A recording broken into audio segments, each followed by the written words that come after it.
Once upon a time, deep in a lush and bustling garden, there lived a tiny ant named Andy.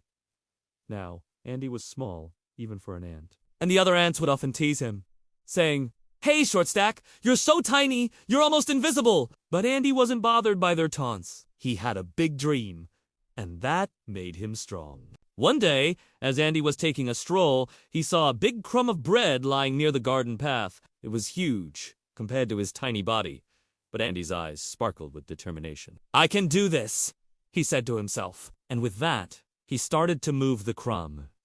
He tried to lift it, but oops, it was too heavy. He pulled it, but slip.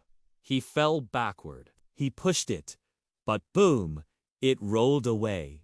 The other ants who were passing by couldn't help but laugh. "Andy, it's impossible," they said. "That crumb is way too big for you." But Andy, brushing the dust off his little body, said, "Maybe it's hard, maybe it's bigger than me, but I won't give up."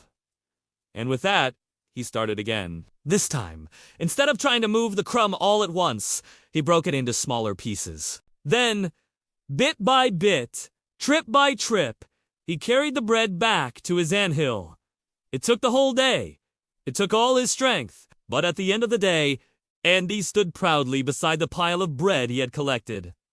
The other ants watched in amazement. "You really did it, Andy," they said. "You taught us that no matter how small we are, if we try our best, we can achieve anything." Andy smiled and whispered to himself, "It's not about size. It's about never giving up." And that's the story of Andy the Ant.